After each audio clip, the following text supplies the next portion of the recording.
Caminé por el mercado como cada miércoles, con mi bolsa de tela en la mano y la cabeza gacha, intentando ignorar las miradas que pesaban más que cualquier sol de verano. Al pasar junto a un puesto de verduras, oí a un niño preguntarle a su madre, con la inocencia de quien no entiende el peso de las palabras: «Mami, ¿es esta la mujer que puso veneno en el té?». La mujer no respondió. Simplemente apretó la mano del niño y cruzó la calle, como si yo fuera una amenaza invisible que pudiera tocar a su familia con solo una mirada.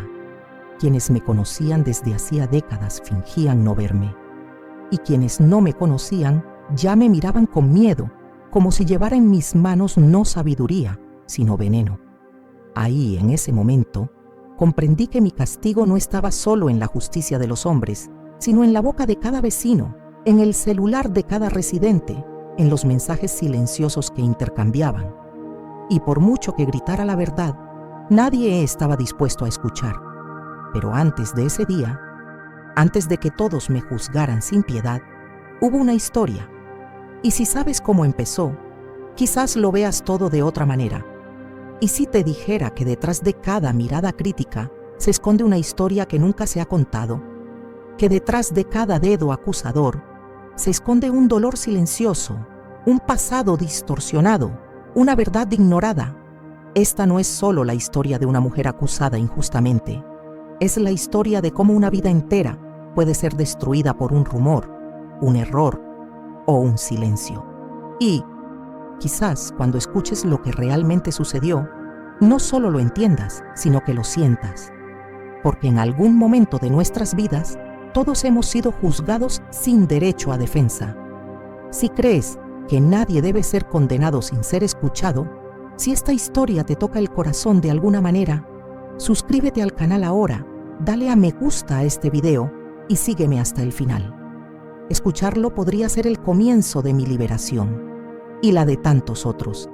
Antes de que todo se convirtiera en una pesadilla, mi vida era sencilla. Vivía en San Juan de las Rosas, un pequeño pueblo a las afueras de Oaxaca, donde el tiempo parecía transcurrir más despacio y se respetaba la sabiduría de las mujeres mayores, siempre que no desafiara el miedo o la ignorancia de los demás. Nací en una casa de barro con techo de lámina y un jardín lleno de plantas. Crecí escuchando a mi abuela susurrar oraciones mientras preparaba infusiones con hojas de boldo, ramas de ruda y flores de manzanilla. Ella era quien curaba a los vecinos cuando el médico se retrasaba y quien atendía los partos cuando alguien lo necesitaba. Mi madre aprendió de ella y yo, a su vez, aprendí de ambas. No teníamos libros ni diplomas, pero teníamos fe, sensibilidad y un profundo respeto por las plantas de la tierra. Desde pequeña, mientras otras niñas jugaban con muñecas, ayudaba a recoger hojas buenas, a secar raíces al sol y a remover lentamente el té en la estufa de leña para que no perdiera su fuerza. Cada infusión que preparaba era un vívido recordatorio de las manos que me precedieron. Sabía, por ejemplo, que las hojas de guayaba controlaban la fiebre, que la corteza de canela calmaba los dolores corporales y que un té de hinojo fuerte calmaba incluso a quienes perdían el sueño por la añoranza. Nunca cobré un centavo por nada. Era algo que hacía por amor, por mis vecinos, por los hijos de mis amigos, por los ancianos que ya no podían caminar hasta la farmacia local. A veces, mi casa parecía una pequeña enfermería improvisada. Uno llegaba con dolor de cabeza, otro se iba con tos. Y aún así, seguía adelante, día tras día, porque sentía que mi misión era servir, cuidar, aliviar. Y esta misión era lo que me daba sentido. Durante años, me llamaron con orgullo curandera. La gente llamaba a mi puerta con gratitud. Algunos decían que sin mis tés, sus hijos no habrían sobrevivido a ciertas enfermedades. Me sentía parte de una cadena de mujeres que, silenciosamente, mantenían sanas a sus comunidades. Pero el tiempo pasó y el respeto se convirtió en desconfianza, la fe en la hierba en superstición. Quienes antes sonreían al verme empezaron a evitar el contacto, A medida que la medicina moderna ganaba terreno, mi presencia empezó a molestarles, como si fuera el recuerdo de una época que todos querían olvidar. Aún así, seguí ayudando, porque cuando llevas un don en la sangre, no puedes quedarte callado. Fue uno de esos días, con el cielo nublado y el viento fuerte, que todo empezó a cambiar. Preparé té como tantos otros, pero ese día una vecina llamada Inés llamó a mi puerta pidiendo ayuda. Y lo que pasó después, nadie lo pudo predecir. Preparé el té como siempre, con cuidado, con cariño, con el mismo ritual que aprendí de mi abuela, pero esa tarde algo era diferente. Y cuando Inés tomó la primera cucharada, lo que vino después no fue ni sanación ni alivio. Fue el comienzo de mi condena. Y nadie, absolutamente nadie, estaba preparado para lo que estaba por venir. Era ya tarde, cuando doña Inés apareció en mi puerta jadeando, con la cara sudorosa y la voz ronca. Estaba pálida, temblando, y dijo que llevaba 2 días sin comer. Era una mujer de mediana edad, de esas que hablan a gritos en el mercado, siempre con un bolso colorido al hombro y un perrito corriendo tras ella. Nunca me había tratado con tanta humildad como en ese momento. Se sentó en la mecedora del porche y me abrazó fuerte del brazo. «Guadalupe, por favor, dame uno de esos tés tuyos, me temo que no. Despertaré mañana».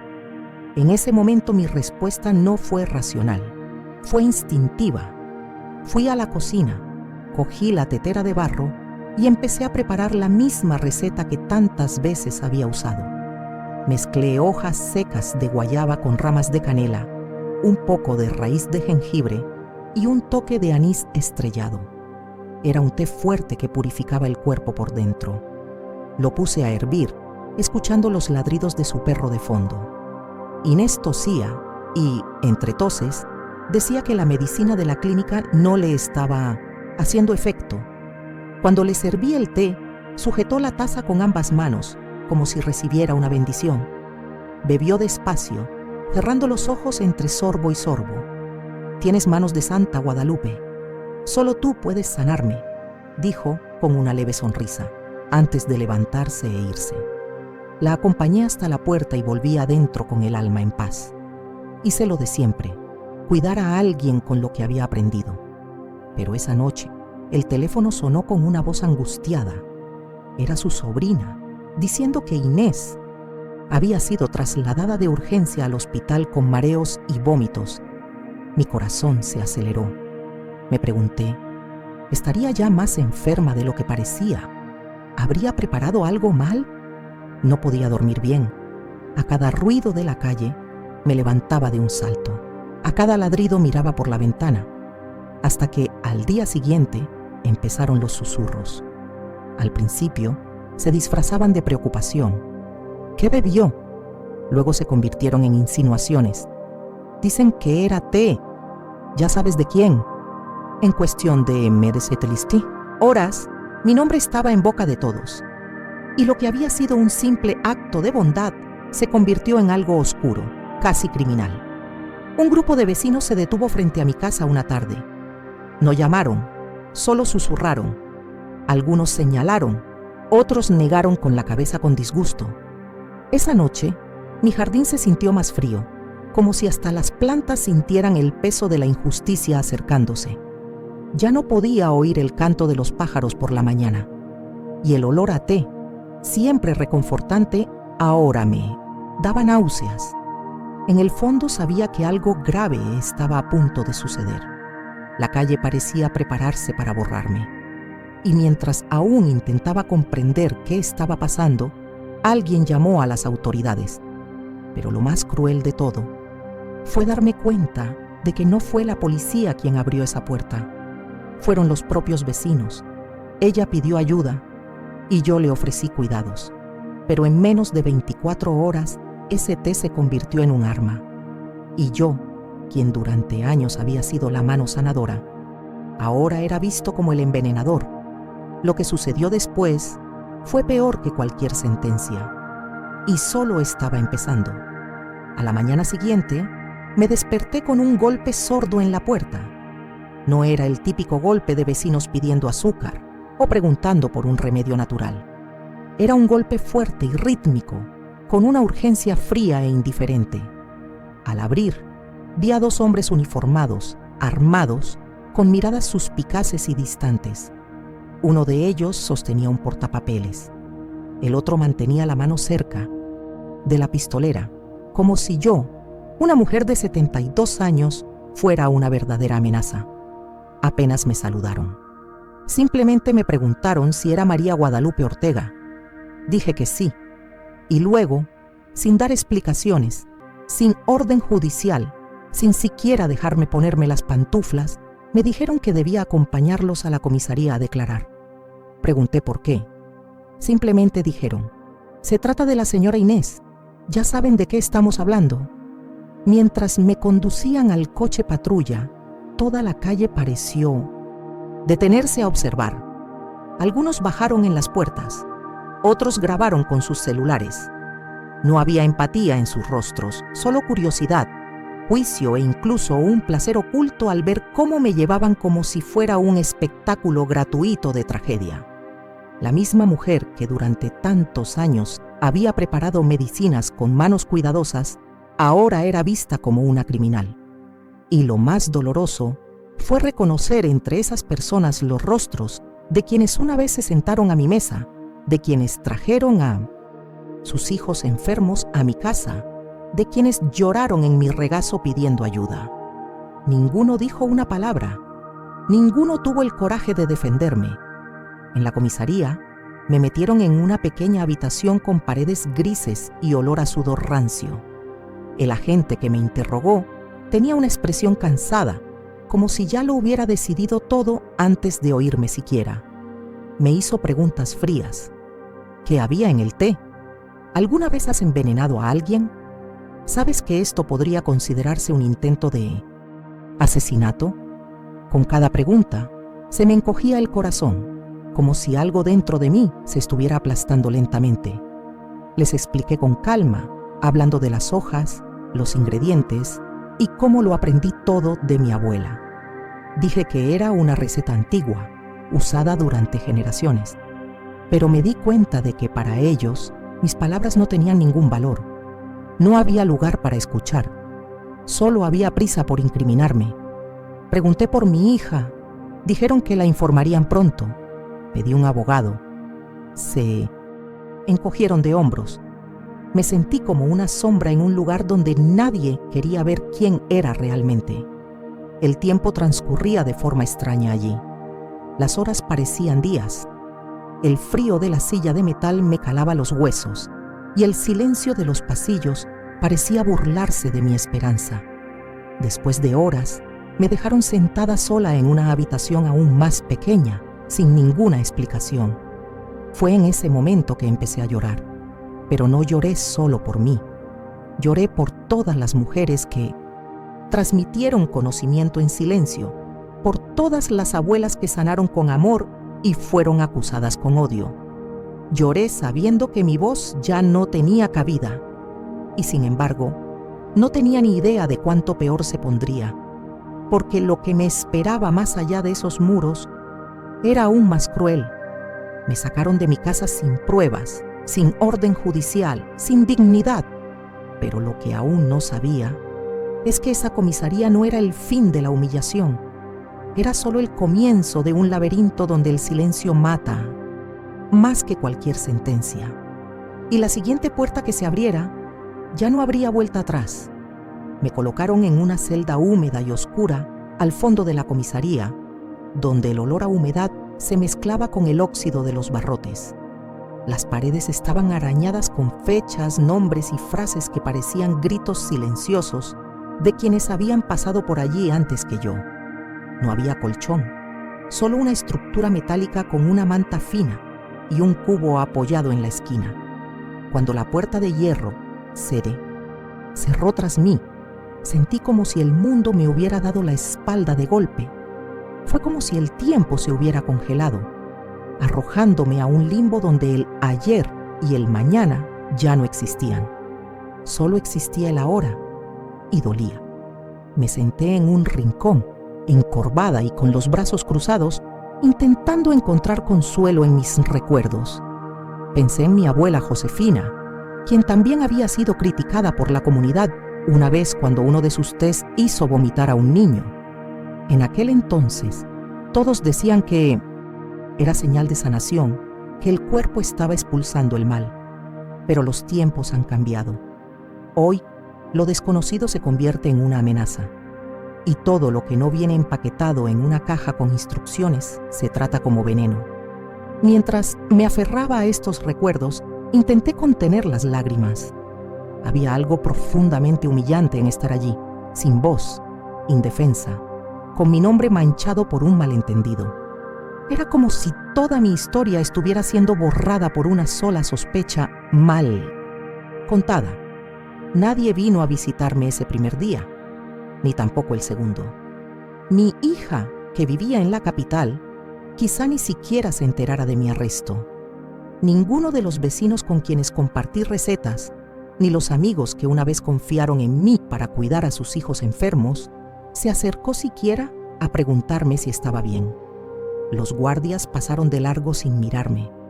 En un momento dado, oí a uno de ellos decir: «Esa vieja sí que parece una bruja, ¿verdad?». Me conmovió profundamente. No fue lo que dijeron, sino el tono, la seguridad con la que hablaron, como si mi destino ya estuviera sellado antes de cualquier prueba. El tiempo se arrastraba allí.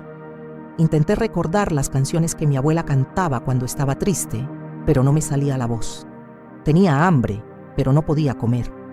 El té que tomaba cada noche para dormir era ahora solo un recuerdo. Me sentía seca por dentro, como las hojas que solía secar al sol. A veces me levantaba solo para asegurarme de que no era una pesadilla. Tocaba los barrotes, el frío hormigón de la pared, y me daba cuenta de que todo era real. Esto estaba sucediendo, a mí, a la mujer que solo sabía cuidar, que nunca le levantó la mano a nadie, que nunca pidió nada a cambio de ayuda. Lo que más me dolió no fue la celda, fue saber que me habían olvidado, silenciado, borrado. Lo que era tradición se convirtió en superstición, lo que era cariño en sospecha, y en medio de todo, solo era una anciana indefensa, con el alma destrozada por el abandono.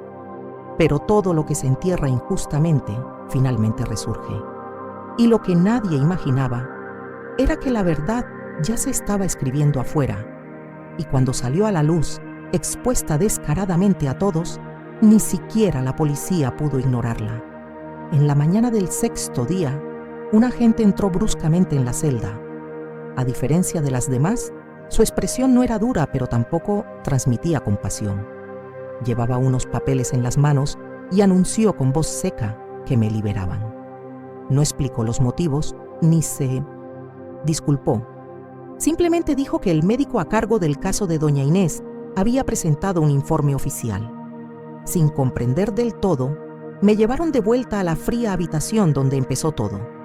Allí, un agente con aspecto aburrido, sin levantar la vista del informe, me informó que doña Inés no había sufrido ningún tipo de intoxicación.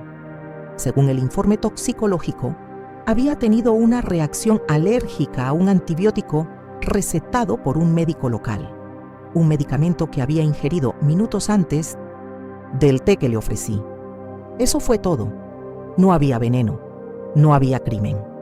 No había nada más allá de lo que siempre había existido, la amabilidad de una mujer que ofrecía ayuda doméstica, como yo lo había hecho toda mi vida. Pregunté si esto se haría público, si alguien emitiría un comunicado desmintiendo los rumores, pero solo recibí una mirada impaciente. «Eres libre, puedes irte». Eso me cayó como una segunda sentencia.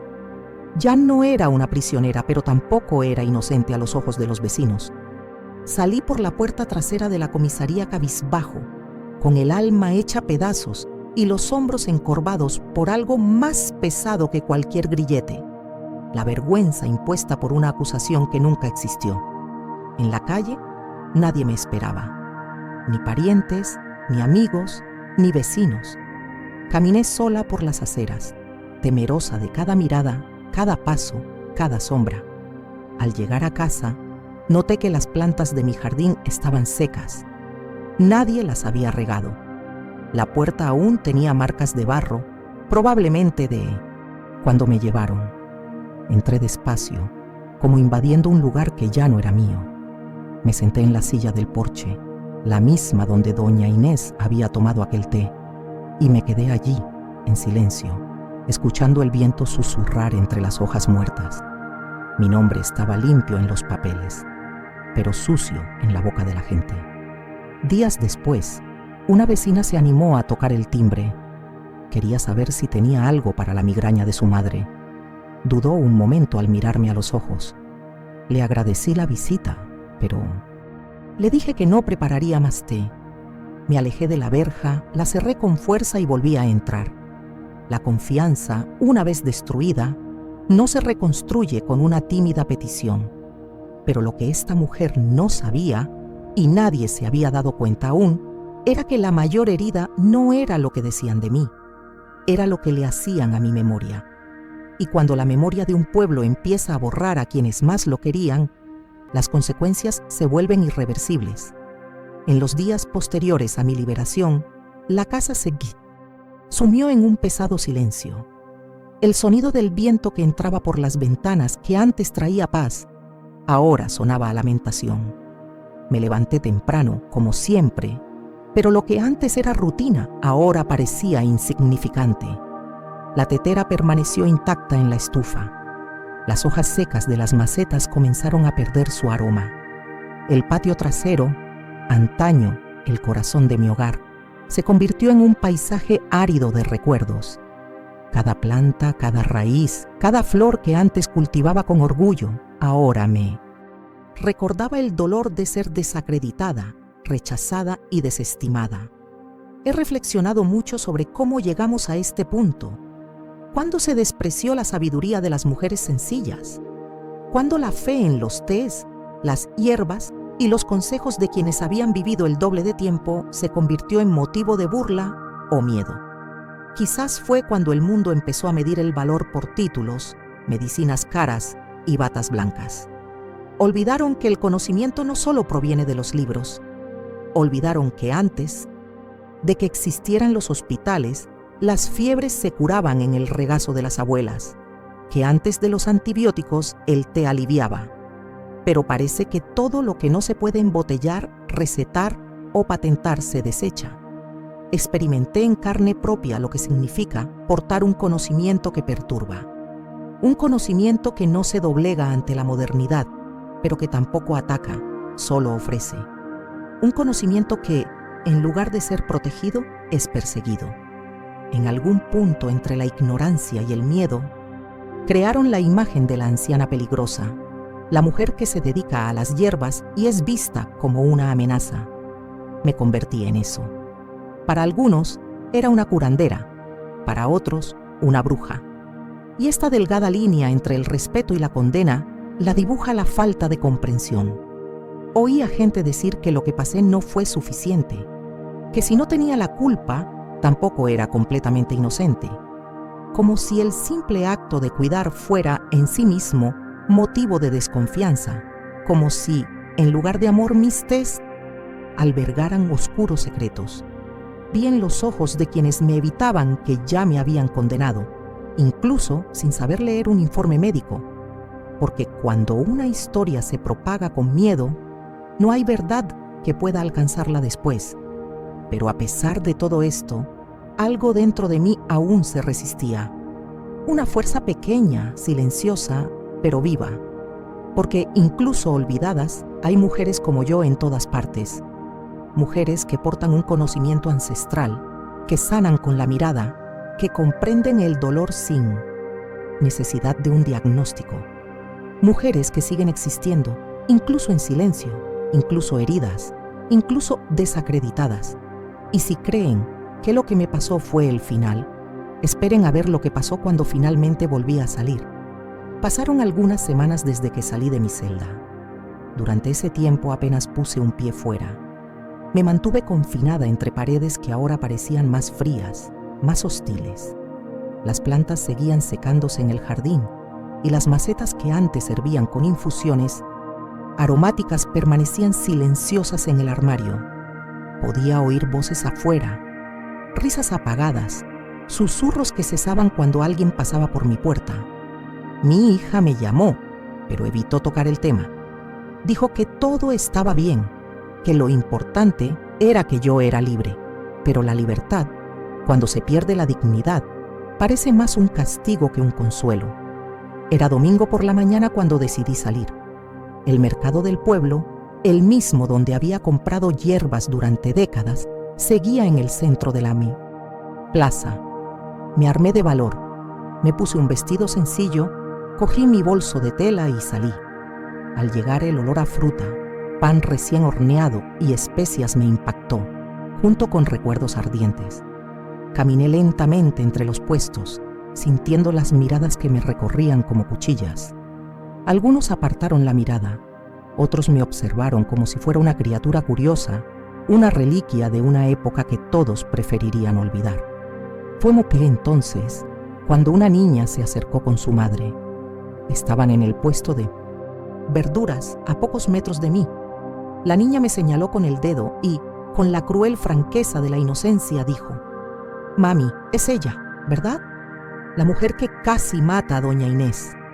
La mujer, visiblemente avergonzada, agarró el brazo de su hija y le susurró algo al oído, pero no me miró. Ni una disculpa, ni una palabra de respeto, solo silencio. Y fue en ese momento, entre las cebollas y los tomates, que me di cuenta de que el verdadero veneno no estaba en ninguna planta. Estaba en el prejuicio, el miedo, la ignorancia que corroe la perspectiva de la gente. Regresé a casa con las manos vacías. Me senté en el porche, miré al cielo y deseé por un momento que mi abuela siguiera viva.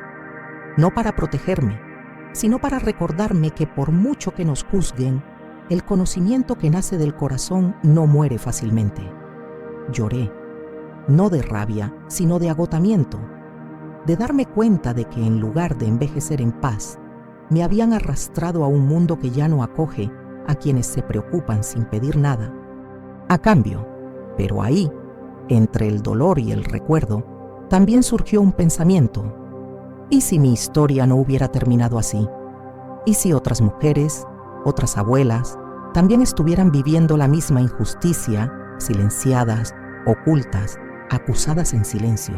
Quizás, si alguna de ellas se entera de lo que me pasó, podría prepararse, defenderse o simplemente no sentirse sola. Y por eso decidí contarlo todo, porque lo que me hicieron no puede seguirle pasando a nadie más. Si has llegado hasta aquí, quizás hayas sentido lo que yo sentí. Quizás hayas recordado a tu abuela, a tu madre o a alguna mujer que cuidaba con sus manos, con hierbas, con oraciones, con cariño. Y quizás, como yo, también te parezca injusto ver a estas mujeres tratadas como criminales simplemente por ejercer el don de cuidar. Lo que me ocurrió puede parecer un caso aislado, pero lo cierto es que hay muchas Marías dispersas por pueblos, barrios y comunidades, viviendo el mismo miedo, el mismo silencio, la misma injusticia. Mujeres que llevan en la sangre una sabiduría ancestral y que son descartadas cuando el mundo moderno ya no sabe cómo tratarlas. Y les digo esto sin rencor, pero con la responsabilidad de quien sobrevivió para contarlo, porque hay algo que duele más que ser juzgada, es ser olvidada. Y cuando una mujer es olvidada, sus historias se pierden, sus verdades desaparecen, su dignidad se convierte en polvo. Por eso no es solo mi voz la que han escuchado hasta ahora, es la voz de cientos de mujeres que no tienen internet, no pueden escribir, no han sido escuchadas, pero que merecen ser recordadas. La injusticia que sufrí no empezó el día que llamaron a mi puerta. Empezó mucho antes, cuando dejaron de valorar lo que hacía, cuando mis palabras perdieron importancia, cuando mi historia, mi experiencia y mi fe empezaron a verse como retrógradas, como superstición. Me dolió profundamente darme cuenta de que, en el fondo, no me trataban como ciudadana, sino como un remanente incómodo de una época que muchos querían borrar. Y lo que me asusta es que esto no termina aquí. Hoy soy yo, mañana podría ser tu vecino, tu tía o incluso tú, porque cuando la sociedad empieza a perseguir a quienes se preocupan, a quienes comparten, a quienes acogen, se convierte en una máquina fría que olvida la esencia de lo que significa ser humano. El cuidado es lo que nos hace humanos. El respeto por la sabiduría de nuestros mayores es lo que nos conecta con nuestras raíces. Y cuando perdemos eso, lo perdemos todo. No se equivoquen. No todas las cárceles tienen barrotes. La peor celda es el silencio, la vergüenza, la soledad impuesta, una reputación manchada por algo que no hiciste. Y eso fue lo que experimenté. Perdí amigos, perdí alumnos, perdí la confianza de vecinos que una vez me abrazaron. Todo por un juicio precipitado, una acusación basada en el miedo en lugar de la verdad. Y cuando intenté defenderme, fue demasiado tarde. Las redes sociales ya habían hecho su trabajo. Las palabras ya se habían dicho y el daño ya estaba hecho. Pero aún así, decidí continuar. Elegí contar esta historia no para victimizarme, sino para crear conciencia, para recordarles a todos que juzgar fácilmente es la forma más rápida de destruir vidas y que cada historia tiene dos caras. Cada acusación tiene un rostro detrás, un alma, una familia, un pasado de traición que no se puede borrar con un rumor. Hoy quiero transformar este dolor en un puente. Quiero que mi experiencia sirva como un llamado, una petición urgente, que la sociedad vuelva a escuchar a sus mujeres mayores, que haya más empatía en las conversaciones, más paciencia en los juicios, más respeto por las historias que surgieron antes de la medicina moderna, Google y los diagnósticos automáticos. Porque muchas de estas mujeres, como yo, aprendieron no en la universidad, sino a través del dolor, la práctica y la fe. ¿Y saben qué me impresiona más? Es que incluso después de todo esto, sigo creyendo en la gente. Sigo creyendo que hay corazones dispuestos a cambiar, que hay personas que al escuchar esta historia reconsiderarán sus acciones, mirarán con otros ojos a su abuela, a su amiga, a esa señora tranquila del barrio que siempre ofrece té, consejos, una oración. Dejarán de burlarse, dudar y acusar. Y si eres una de esas personas, entonces este video cumplió su propósito. Porque no estoy aquí para ser espectador. Estoy aquí por la justicia, por la memoria, por la dignidad, por todas las manos arrugadas que han sanado sin pedir nada a cambio, por todas las mujeres que fueron desacreditadas simplemente por no tener un título, por todas aquellas que fueron condenadas por un conocimiento que la sociedad moderna ha decidido llamar riesgo. Si esta historia te conmovió de alguna manera, te pido que la compartas. Deja un comentario, da tu nombre, comparte tu experiencia. Ayuda a que esta historia resuene, porque cada vez que alguien guarda silencio ante una injusticia como esta, otra mujer inocente podría verse arrastrada al mismo dolor. Y quizás tu comentario sea lo que evite que otra Guadalupe sea encarcelada injustamente. Quizás tu voz sea el puente entre el olvido y la memoria. Y finalmente, lo prometo, mientras viva, mientras tenga fuerzas, seguiré contando estas historias. Seguiré hablando de mujeres reales que han sido silenciadas, borradas, etiquetadas. Porque el mundo necesita recordar que la sabiduría no es un delito, que cuidar no es un peligro y que ser pobre no es una sentencia de culpa. Y si esa historia te pareció impactante, espera hasta escuchar lo que le pasó a doña Carmen, una abuela de 84 años. Fue acusada de algo aún más cruel y pagó un precio más alto del que jamás imaginé. Lo que le sucedió te dejará sin palabras y quizás con el corazón roto. El dolor que experimenté no fue único, y darme cuenta de esto fue a la vez un consuelo y un nuevo comienzo, porque cuando sufrimos solas, aún hay esperanza de que sea una excepción. Pero cuando descubrimos que otras mujeres también han sido arrastradas por las mismas manos invisibles de la desconfianza, la ignorancia y el prejuicio, la ira se arraiga más profundamente. Después de que me liberaran de la fría celda donde pasé horas siendo tratada como una persona peligrosa, comencé a escuchar otras historias. No estaban en los titulares de los periódicos ni en las redes sociales. Eran historias ocultas, contadas en susurros y con lágrimas en los ojos, en las filas de las farmacias, en los bancos del parque, en las cocinas sofocantes de hogares humildes, donde el tiempo aún está marcado por el olor a café recién hecho y las conversaciones en voz baja de quienes han aprendido a sufrir en silencio. Una de estas historias me impactó como ninguna otra. Era la historia de una mujer llamada Carmen. Al conocerla, me di cuenta de inmediato de que había algo más que silencio allí. Había cicatrices no en su piel, sino en sus ojos. Doña Carmen era una mujer sencilla, de voz baja y manos callosas, cuyo rostro mostraba las marcas del tiempo y la lucha diaria por la supervivencia. Crió sola a sus 4 nietos tras perderlo todo en un incendio que destruyó su hogar, sus pocas posesiones y a su compañero de toda la vida. La tragedia no le dejó otra opción. Sin el apoyo familiar ni la ayuda del gobierno, se puso manos a la obra y convirtió su pequeña cocina en su única fuente de ingresos. Carmen preparaba dulces artesanales con un esmero que solo quienes cocinan por amor entienden. Hacía tortas de maíz, dulces de coco envueltos en papel sencillo, pasocas caseras, mermeladas de guayaba y durazno.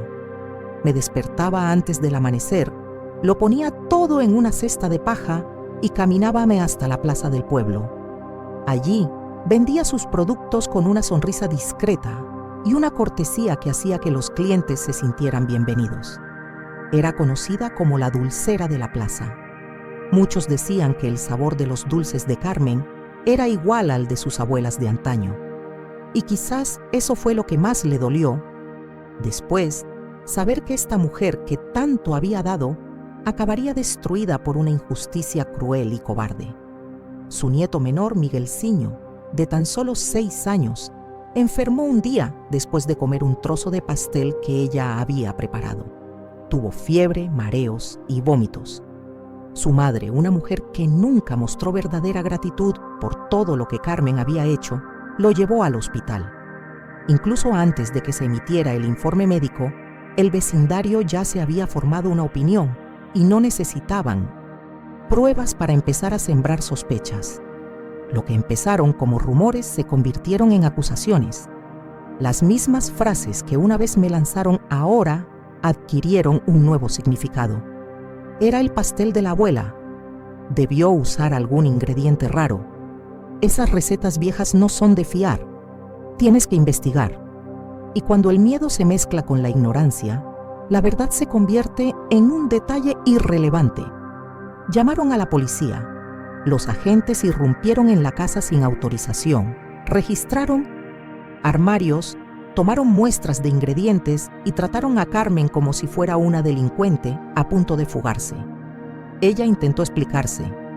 Él dijo que usaba harina, huevos, leche y un toque de nuez moscada, que la receta provenía de su madre y que ella siempre había cuidado la salud de sus nietos con el mayor esmero del mundo. Pero nadie quiso escuchar.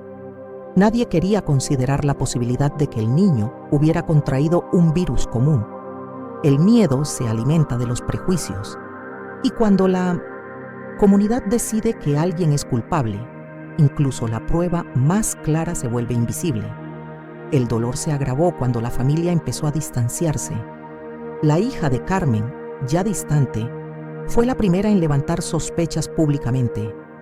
Dijo en voz alta que nunca confié en esos dulces de la abuela. Los clientes desaparecieron de la plaza. Los vecinos empezaron a cruzar la calle para evitar el contacto. El ayuntamiento, que le había permitido vender sus productos libremente durante años, le revocó el permiso sin previo aviso ni justificación. Y todo esto ocurrió antes de que se hiciera siquiera un diagnóstico. No fue una decisión judicial.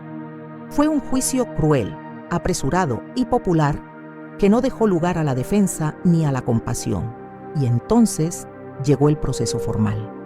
Aún con los informes médicos que demostraban que Miguelciño tenía una infección viral no relacionada con el pastel, la fiscalía decidió presentar cargos. Alegaron negligencia infantil y poner en peligro a menores. Y así, una abuela que dedicó toda su vida a cuidar y proveer a niños con dignidad, fue arrastrada a los tribunales como si fuera un peligro para la sociedad. Carmen tuvo que vender lo poco que le quedaba. Se deshizo de la olla de hierro de su madre, de la mecedora donde descansaba al final del día, de la radio que usaba para escuchar música antigua, todo para pagar a abogados que a menudo apenas prestaban atención a lo que decía. Cuando me contó su historia, no fue con rabia, fue con resignación. Me dijo que lo que más le dolió no fue el juicio ni las acusaciones, fue el silencio de la gente, el silencio de quienes ayudó, de quienes comieron sus dulces, de quienes le sonreían las mañanas en la plaza, porque el silencio, cuando viene de alguien que una vez te miró con cariño, duele más que las peores palabras. Por eso necesito que escuchen lo que viene a continuación. En el próximo episodio, conocerán todos los detalles del caso de Doña Carmen.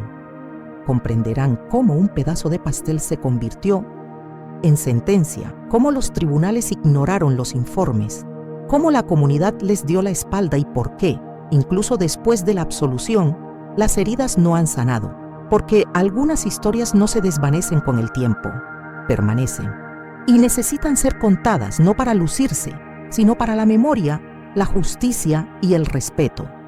Si esta historia te conmovió profundamente, no la dejes caer en el olvido. Suscríbete al canal, activa las notificaciones, deja un comentario y compártela con quien necesite saberlo, porque lo que sigue no es solo una historia, es una advertencia. Y quizás, al saber lo que le hicieron a Carmen, también empieces a mirar con otros ojos a esa mujer de tu barrio, que todavía vende pan casero, que todavía cuida a los niños de otros, que todavía conoce los nombres de las plantas y los remedios antiguos. Quizás esta vez alguien la defienda antes de que sea demasiado tarde.